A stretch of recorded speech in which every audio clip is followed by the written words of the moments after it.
Hello friends, हम लोग देखेंगे 7th पेज के टीचर के लिए हिस्ट्री के क्वेश्चंस। मानव द्वारा सर्वप्रथम प्रयुक्त अनाज वो कौन सा अनाज है?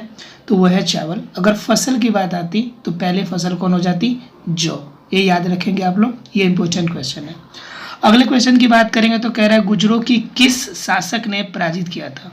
तो हर्षवर्धन ने किया था, ये याद रखेंगे।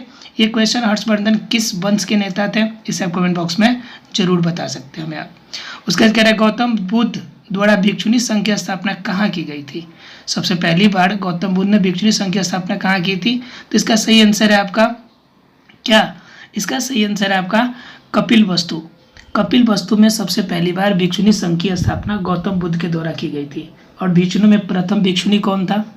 जो प्रथम भिक्षुणी हुआ और क्या कहते हैं, क्यों कौन थे वो? तो वो उनके पुत्री थी और उनका जो दामाद थे जामिल, वो उनके पहले भिक्षुक थे। उसका कह रहे हैं गौतम बुद्ध ने अपना प्रथम उपदेश कहाँ दिया, यानी पहली बार उपदेश इन्होंने कहाँ दिया था, इनके बारे में बात किया गया। तो पहली उपदेश मतलब कहाँ, जहाँ ज्ञान होने के बाद जहाँ पे पहली बार उपदेश दिया, तो वो आपका सारनाथ का जगह है, जहाँ पर उन्होंने क्या किया है, पहला उपदेश इन्होंने दिया है। कभी कोई क्वेश्चन एग्जाम में ये भी आ जाता है कि उन्हें ज्ञान की प्राप्ति कहाँ हुई थी। तो ज्ञान की प्राप्ति कहाँ हुई थी? उनके एक पेड़ के नीचे ज्ञान की प्राप्ति हुई थी और जगह कौन सा था? तो बोध गया।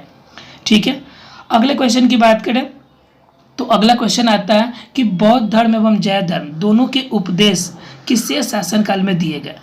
ठीक है, तो कह रहा है कि इन दोनों में से अगर करें तो बिंबिसार के शासनकाल में बौद्ध धर्म और जैन धर्म दोनों धर्म के आपके थे, तो ये आपके आंसर हो जाएंगे बिंबिसार। ध्यान रखिएगा, ये कॉमन है।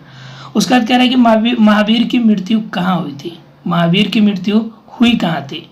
जनरली बात आती है बौद्ध की, तो बौद्ध की तो लुम्बिनी होती है, लेकिन अगर बात आएगी महावीर की तो वो आपका आंसर क्या हो जाएगा? इसका सही आंसर हो जाएगा पावापुरी। ठीक है, अर्थात महावीर की मृत्यु पावापुरी में हुई थी, लेकिन अगर गौतम बुद्ध किया था तो सही आंसर लुम्बिनी में होगा। ठीक है, अब अगले क्वेश्चन की बात करेंगे 137। कह रहे सिद्धार्थ को ज्ञान प्राप्ति कहाँ हुई थी? सिद्धार्थ का मतलब समझ रहे हैं आप? सिद्धार्थ का मतलब गौतम बुद्ध, इनको ज्ञान की प्राप्ति कहाँ हुई थी? तो गया में, बोध गया में भी बताया था मैंने कि पेड़ के नीचे इनको ज्ञान की प्राप्ति हुई थी। तो इसका सही आंसर ऑप्शन नंबर बी होगा, अर्थात कि गया, यानी कि बोध गया। बोध गया में सिद्धार्थ को अर्थात कि गौतम बुद्ध को ज्ञान की प्राप्ति हुई थी। आशा क्लियर है फ्रेंड्स, इसमें किसी को कोई डाउट नहीं रहा होगा। अब चलते हैं हम लोग अगले क्वेश्चन की तरफ। 138 नंबर क्वेश्चन क्या कहता है? तो 138 नंबर क्वेश्चन कहता है भागवत संप्रदाय के विकास में किसका योगदान अत्यधिक था?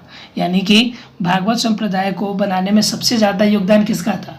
तो भागवत संप्रदाय में हिंदू यूनानी ज़्यादा प्रयोग में आए थे, क्योंकि यूनानी यहाँ पर आक्रमण किए थे और यहाँ के हिंदू शामिल थे।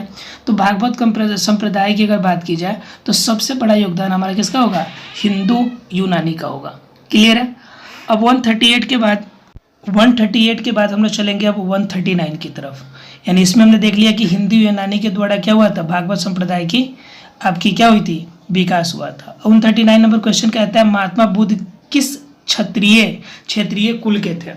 तो महात्मा बुद्ध और महावीर दोनों का आता है। तो महावीर का आंसर होता है आपका ज्ञात्रिक, लेकिन अगर बात पूछा जाए महात्मा बुद्ध का तो वो हो जाएगा शाक्य। ये शाक्य वंश के यानी शाक्य कुल के थे। लेकिन अगर महावीर वहीं पे महावीर होता तो आंसर क्या हो जाता? जात्रिक या ज्ञात्रिक है।